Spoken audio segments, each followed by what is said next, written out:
Well, thanks for taking some time to chat. We've got some questions here for you as you're embarked on your investment banking recruiting process.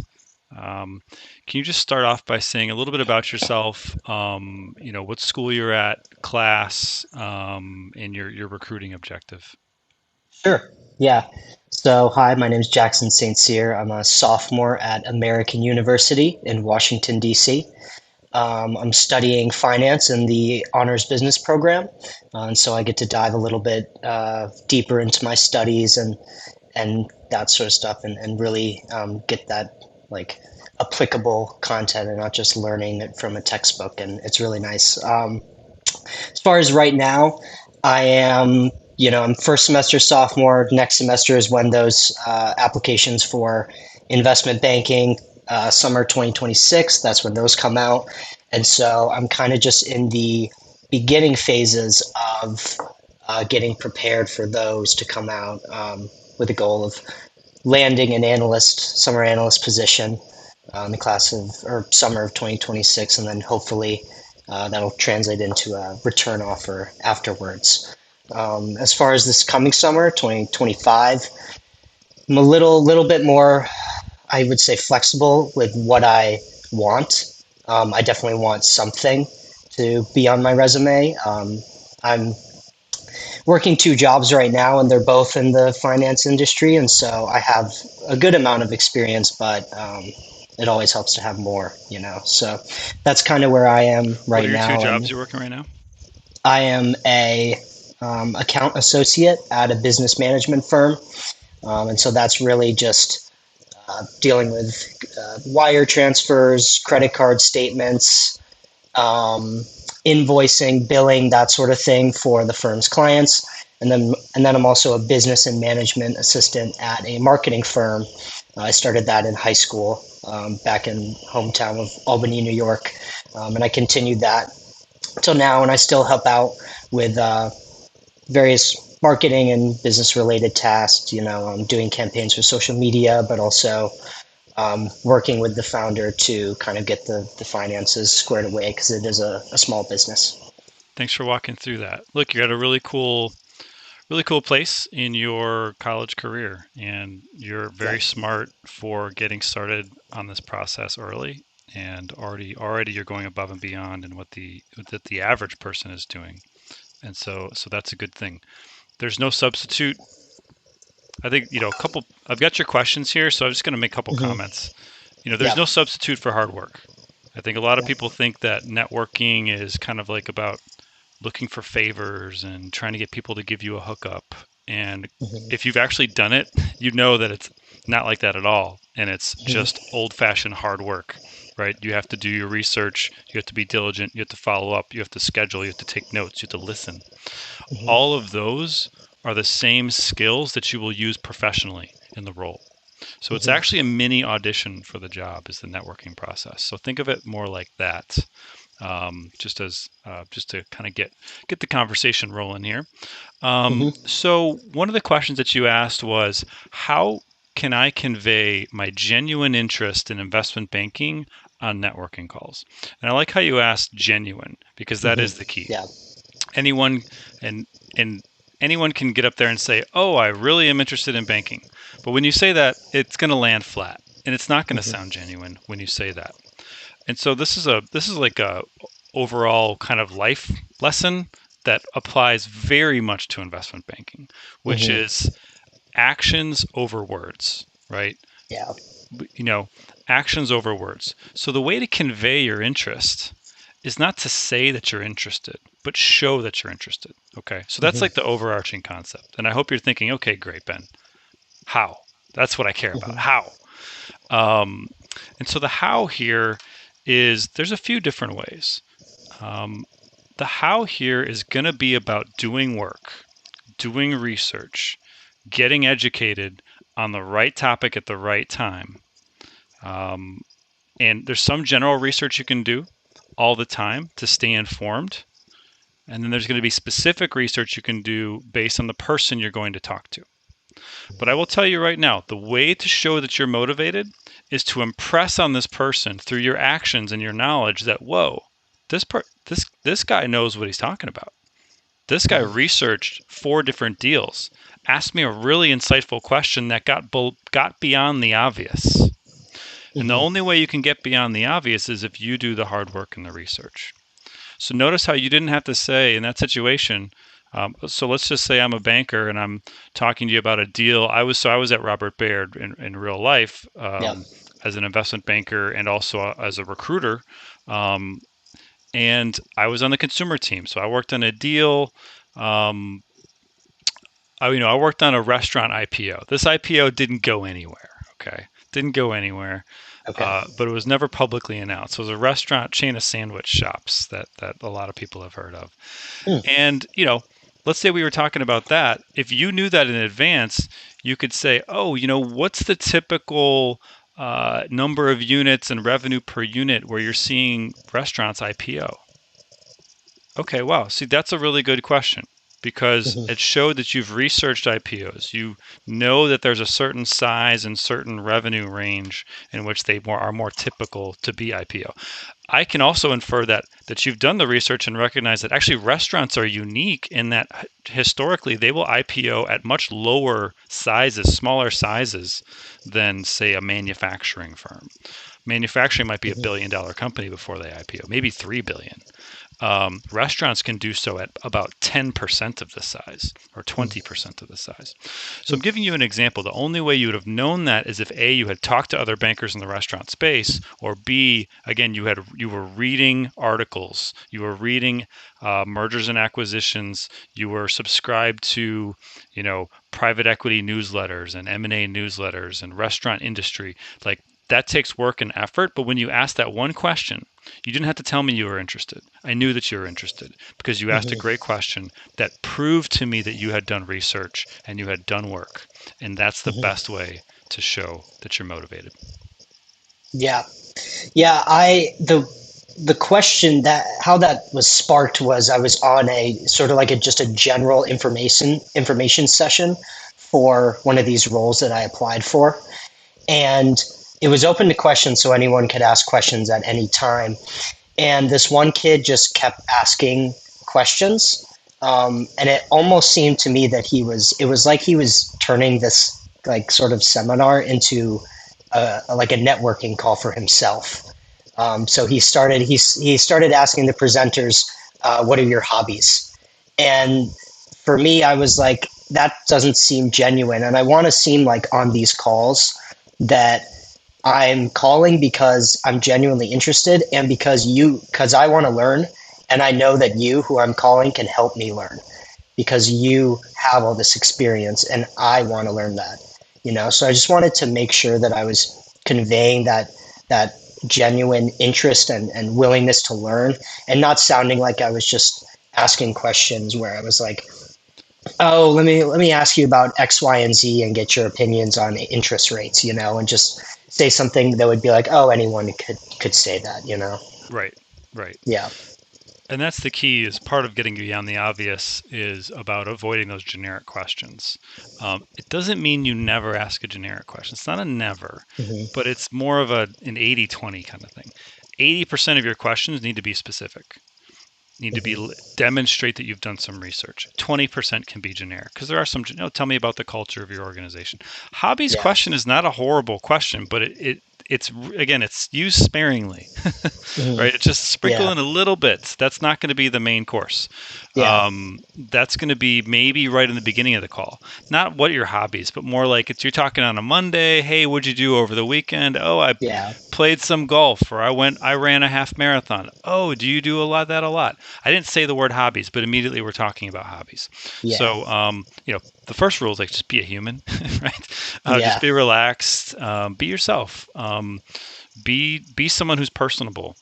And that's so always it's good to start off with a call and break the ice a little bit. Again, if it's a Monday, ask about the weekend.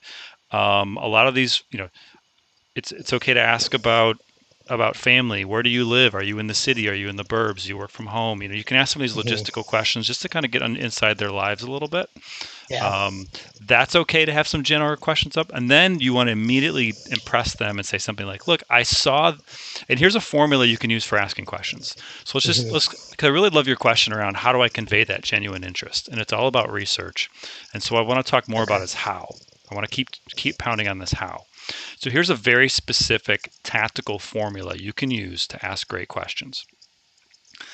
That formula is two parts. Number one, don't ask a question, make a statement. Okay. Hmm. Start off, make a statement, then ask, what do you think about that? What is your opinion? What's your advice? Okay. So, Hmm. for example, I was following this deal in the marketplace. It said it was going to trade at a 15 times EBITDA multiple for this type of company. I thought that was really high. What do you think about that? Hmm. Bang. Yeah. Immediately, we're off and running in the conversation. You've proved Yeah. that you've done research. This person's immediately talking about technical stuff. They're talking shop. They're thinking.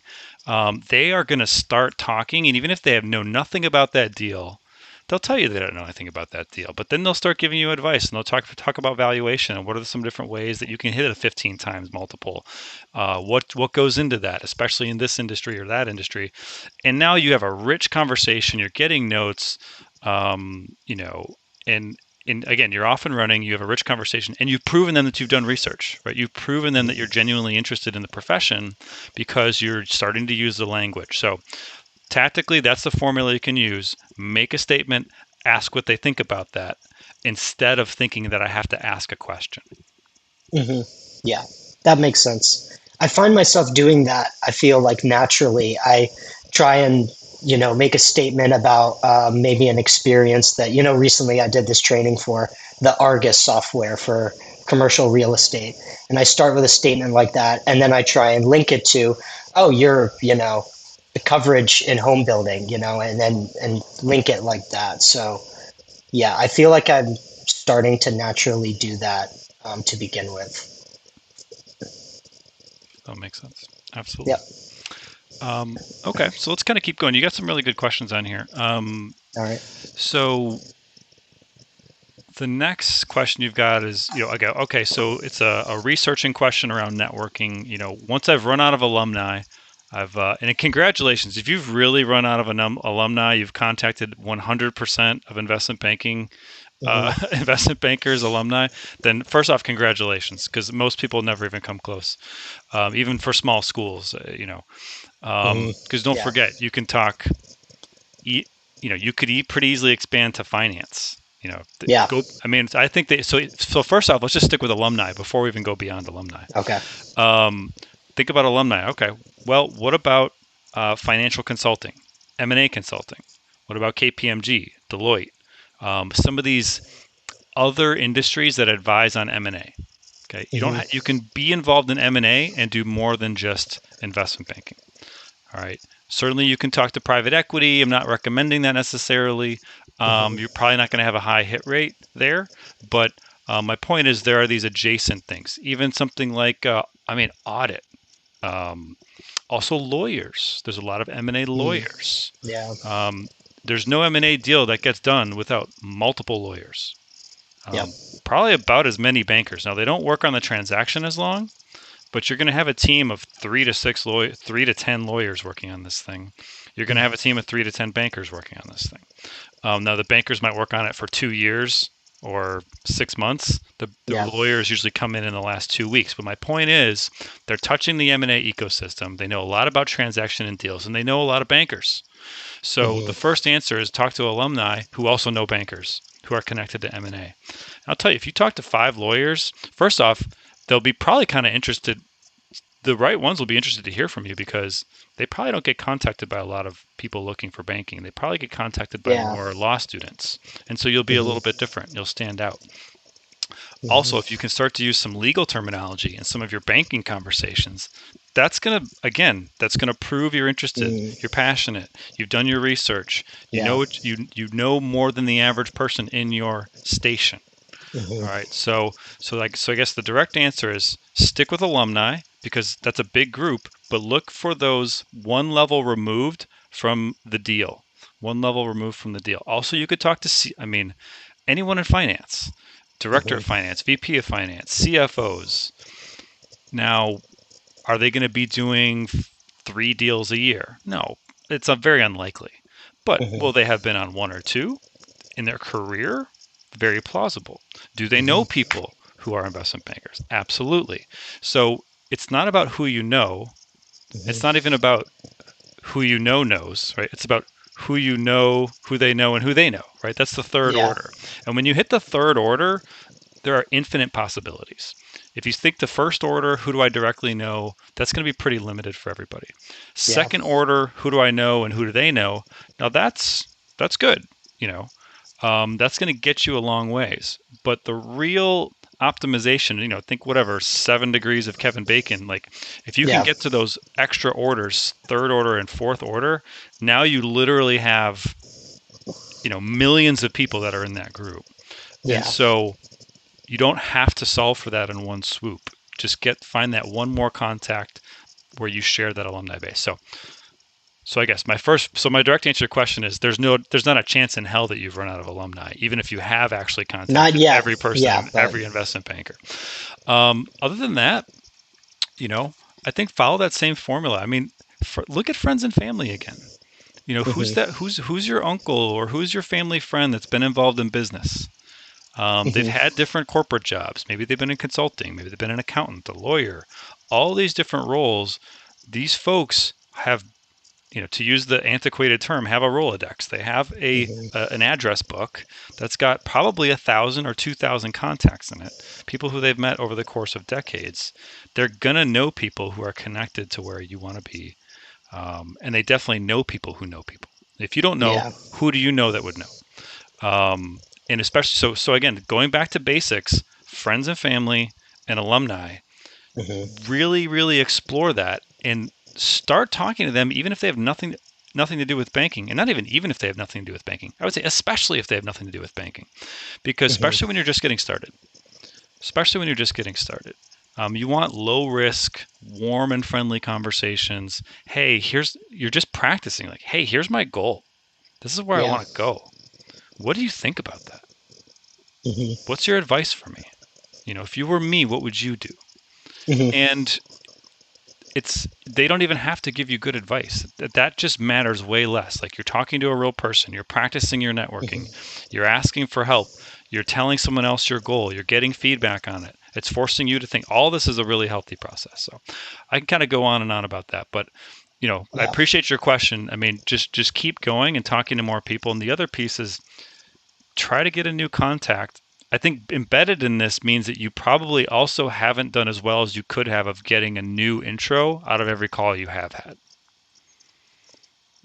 I would say there's one office in particular that it has been really successful in, like, let me to loop you to him and then to him and then to him. And it's starting to come full circle to the point where the last person who I was on a phone call with sits directly next to the first person that I had a phone call with in the office, you Nice. know?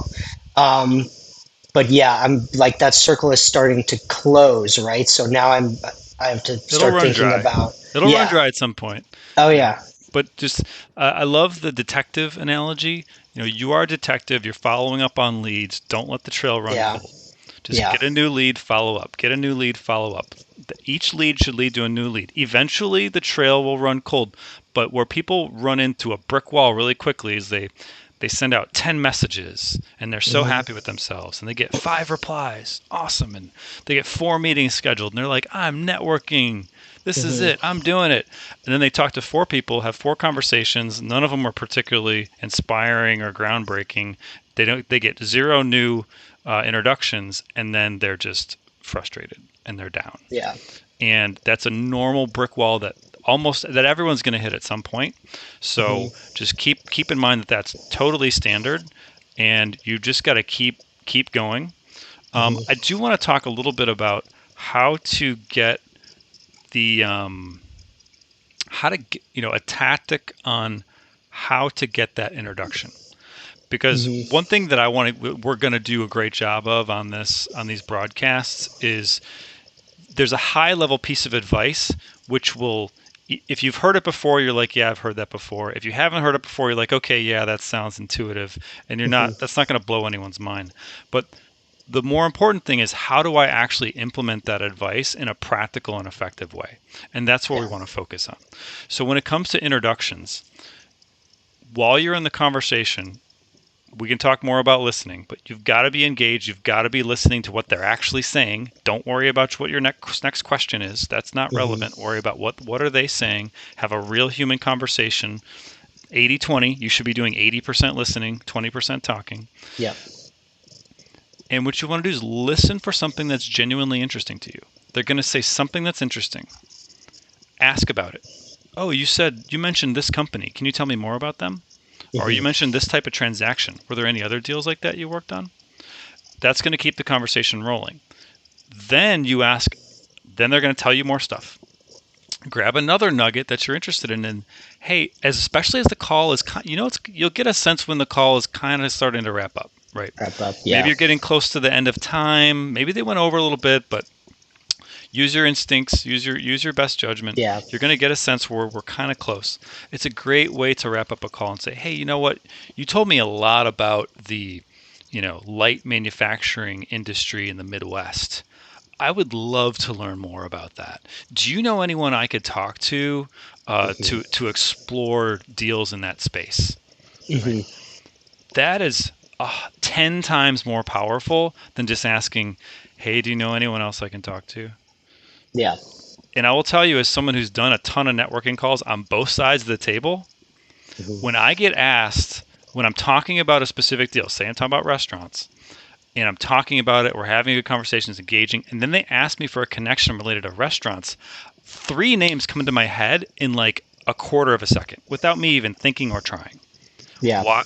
And this is psychology. It's because I've been talking about this topic for 15 minutes. It's been an engaging discussion. I have a positive impression of this person. The names have already come up in my head while I'm talking. I might not have said the names, but I'm thinking about the stories and the people I've interacted with. So they're already there. If you ask me a generic question at the end about, do I generally know anyone you could introduce to, my mind goes blank. Yeah.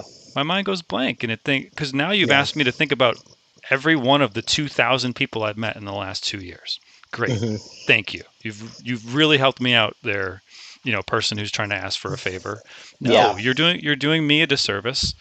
Not you actually, right? But this hypothetical person, they're doing me a disservice as the person trying to help them, and they're doing themselves a disservice. So one thing I'm going to pound on over and over is specificity, specificity, specificity. Every question you ask, every statement you make, be specific more than generic. And when you're asking for another connection, that is the time to be specific. So don't ask for a connection in general. Ask for a connection at this specific office, in this specific group, in this specific industry. That is going to get you. I'm just going to estimate 3 to 10x the returns in terms of your time and effort if you just ask the generic question. Yeah. Yeah, I find myself doing that towards, usually towards the end of calls or maybe in like a follow-up email, if I haven't said it on the call. Just if you know anyone that knows anything about X, Y, and Z, I would love to talk about it, love to learn more. And I always just sit there for 5 minutes with the email and I delete that sentence and then I Command Z and then I delete it again because I'm like, does this feel like I'm just using them for another reel or another sort of like you were talking about like another level away. Sorry,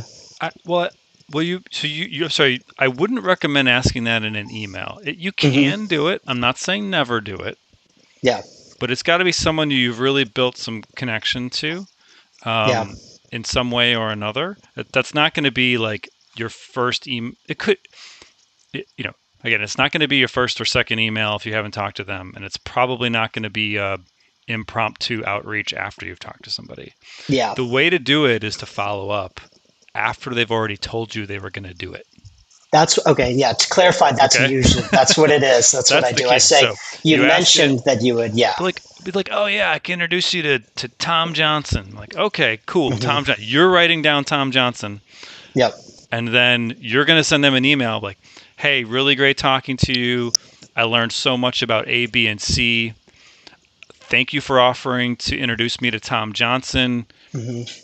I'm available, Tuesday and Wednesday afternoon from 2 to 4 p.m. every week. Throw that Yep. little availability in there. Now they can just hit forward on that email, send it over to Tom Johnson, say, hey, Tom, talk to this cool guy, Jackson, see below, hope you guys can connect. And he can just Hmm. copy both of you on that, hit Yeah. forward. And that took him 15 seconds, less than 30 seconds to do because you've Hmm. set the table. So again, Yeah. this whole game is about thinking about the other person. Yeah. What are they going through? What are you doing? What are the steps that you can take proactively that are going to make their lives easier, that are going to make them helping you easy? So help them help you, Yeah. right? Help Exactly. them Yeah. help you. Which again, that's a high level rule of thumb, but how Hmm. tactically are these things that we've just been talking about? Hmm. Yeah. Yeah. That makes a lot of sense. Another great question you've got here is like, what do I do after that initial call? When does it make sense to ask for a second call? Yeah. So post call, the most important thing is to send a follow up email Yep. 100% of the time, as soon as humanly possible. Like you want that email to go out 10 minutes after you talk Yeah. or less. I mean, 30 Hmm. seconds. I'm not worried about 30 seconds, but within an hour, definitely. And Yeah. you will get points if you can do it at about the 10-15 minute mark. And so it makes sense that you should have a template already typed out. It's going to have Hmm. some basic stuff. It's going to say, thanks for your time. I learned so much about A, B, and C. I'll follow up with you about this Hmm. if you agreed to follow up. Yep. Um, and that's it. Whether that be an introduction or whatever it is, because Hmm. sometimes you might have, if you have a really good conversation, they'll say something like, "Oh, you found that? Send me Yeah. that article, that PDF, that research report, something." Like that's your real goal would be like to get I call them a homework assignment. Like Mm. that's the next level. Yeah, okay, get them to Yeah. help you, but what if you can help them? Like that's your Yeah. real goal. What That's a if you good did a point. research, you found a good PDF from because you found a PDF that they don't have access to. Because don't forget, at university, know your research resources. Like get Hmm. into the library, talk to the librarians. Like those are real people, and they actually know what the research resources that they have at the university because they're paid to do that. Yeah. And a lot of people don't. They just start trying to Google and they're just trying to find things by themselves. Yeah. But make sure you know the resource at the university. You might have access to research reports that your banker doesn't. Mm. So how mind blowing is that? And what a That would great never have opportunity! occurred to me.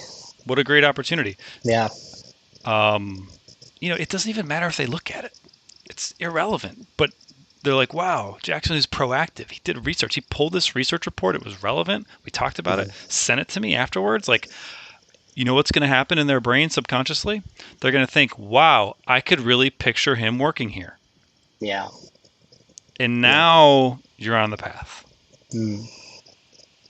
Okay. That's the Yeah. real secret goal a lot of people don't realize is you want the person to subconsciously think or consciously, it doesn't matter. Hmm. That person's really productive. They're effective. Hmm. They're willing to learn. They're hardworking. I can picture them working here. They're going to fit in great here. I would like them to work with me. They will save me time. So the way Yeah. these are some of the so that's the high level goal, but the how is, know the research resources you have. Do it, especially like, do you have access to CapIQ? Do you have access to Yeah. FactSet? A lot of universities do, and a lot of people do not take advantage of it. Hmm. So okay, that's sort of just a quick thing to do after that initial call. Yeah. Your next question, when does it make sense to take a second call? That's a really good question and very hard to answer. I think Yeah. the rule of thumb answer is probably never.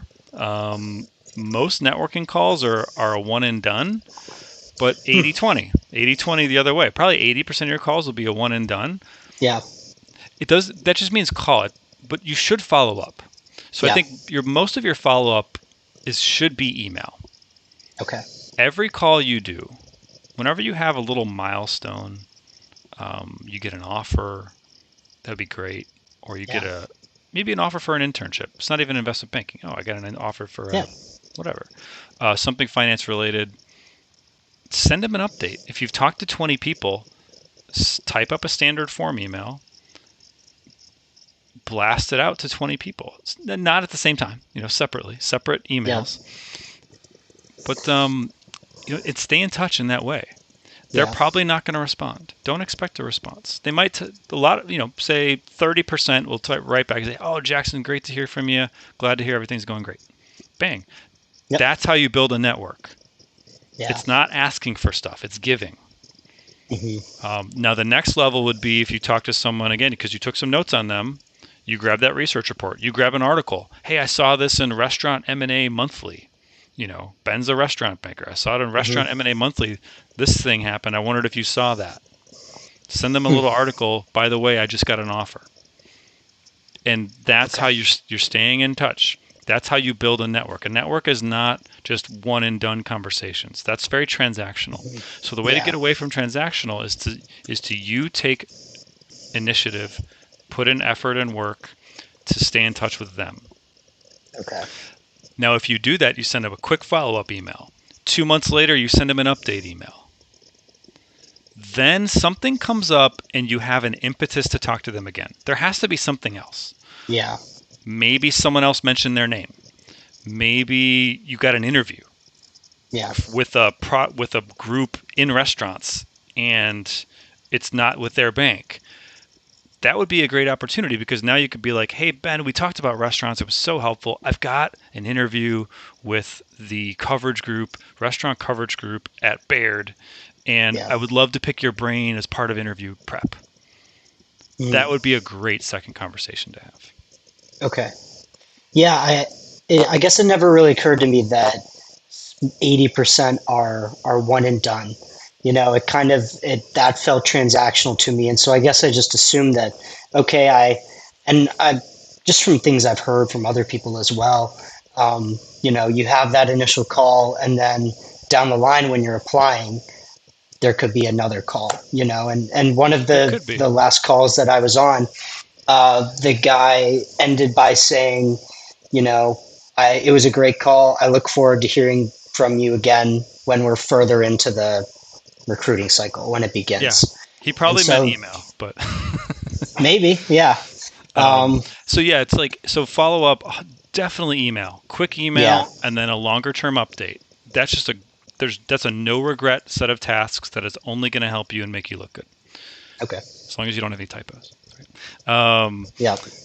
So that's good. In terms of a second actual call, I would argue the approach would be you need a new impetus.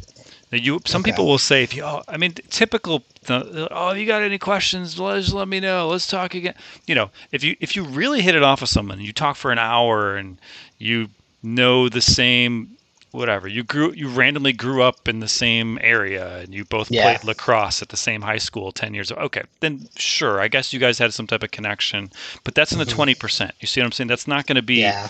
100. That's not going to be 80% of your conversations. So if you have a very unique connection or something changes and you have a unique impetus where that person would be really relevant. My point in saying that it's not just going to be a generic outreach and networking effort. It's Hmm. not just going to be some standard recipe. Oh, after 2 months, I reach out for a standard second call. Yeah. I don't recommend that. You need an impetus, something to Okay. bring to the table. There needs to be some reason that you're Yeah. telling them, "Hey, I have this challenge I'm facing. You're perfectly positioned to help me. Can I get 20 minutes?"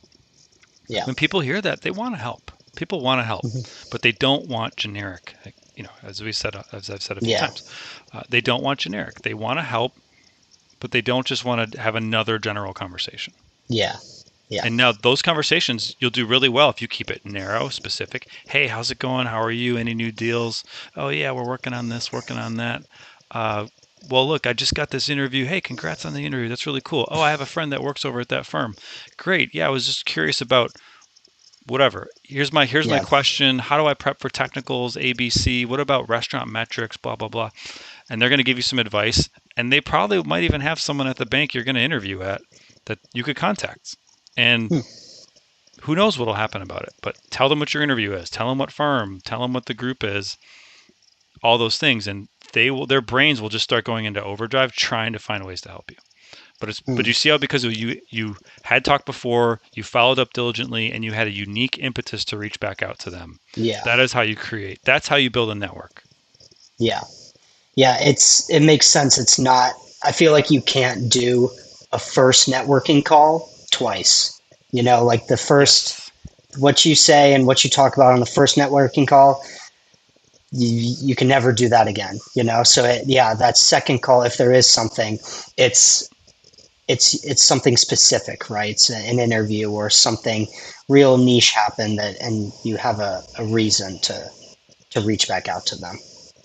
When's the recruiting for your IB internship summer 26? Is that's My like your recruiting for actual yeah, when would you typically do expect to do interviews mhm, for your first IB internship in 26? in the summer of 26, that Yeah. would be, so those interviews would be next semester for me because Yeah. that would be Early second semester of, 25. yeah, yep, 18 months in yep, advance. It's the stupidest thing I've ever heard, but yep, is what it is. Is what it is. So, yep, okay, so for that, you're on more of the conveyor belt. So hmm, actually this is a really tricky time for you. Um, you need to be focused on those interviews. yeah, Be focused on networking for summer of 26. If I were yeah, you, I'd be spending 2/3 of my time, maybe it's 80/20, somewhere between 70 and 80% of my time focused on that. yeah, Because that's going to be very competitive, much harder to get. For your junior year internship this coming summer, 9 months from now or 6 months from now, hmm, um, that's just gonna. It matters less what you get. hmm, It definitely be in touch with your career center if they've got some corporate recruiting that's happening for internships that's standard for your sophomore or your junior or your summer before your junior year, whatever you call that.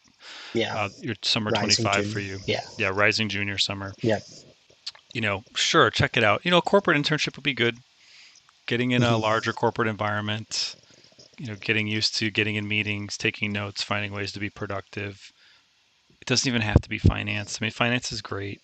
Anything financial analyst. I mean, that should be your real yeah, goal is to get anything financial analyst. But I would tell you, don't stress about it because if you get that banking offer, yeah, that is going to be leveraged for you to get an offer this coming summer. yeah, yeah, Imagine going into now. Okay, think about it. You've done all this networking. You've got your goals down. You're polished. You're great on technicals. You've got an offer in hand for the following summer. You're going to crush recruiting. yeah, okay, That's going to be the yeah, easiest thing you've ever done is finding a financial analyst internship. Whatever, pick your city. Just pick whatever city. It doesn't matter. Pick a city and follow your networking plan. Build a hmm, networking plan, follow it. You're going to find something. The good news is middle market and smaller businesses do recruiting just in time. okay, So it almost doesn't matter when you recruit. Now, the only caveat I put on that is know your university, know your career center, know when they're inviting corporations that are hunting for that specific rising junior internship. yeah, And there may be, especially if you're going for the big brand names. hmm, But don't get lost in the brand names. Don't get lost in the brand names. Brand names, Apple, Google, Microsoft. I hate talking about those companies because they're so overhyped. It's so competitive. It's not, it's not but yet there's a free market, and you're hmm, completely missing the opportunities. So that's what I would. So you got the strategy there. I think the key is yeah, it is tricky right now for those sophomores. You're going into like double recruiting. yeah, Focus on the toughest one to win. Win that one, and everything else will fall into place. okay, And yeah, even if you don't get that it, makes let's just sense. say you don't get it. Let's say you fail. Like, oh my gosh, it's the worst day of my life. Hmm, But you've built all these new recruiting skills, right? yeah, You super proofed your resume. You've proofed your networking process. You've talked to all these people. Now maybe go back to some of your previous conversations. Say, hey, we talked. I didn't end up getting the internship, but I'm looking for this now. Do you know hmm, anybody? okay, yeah, That's that makes totally sense. legit. You know, Yeah, go back to that network you built because you're building a network. It's time to start using it. So.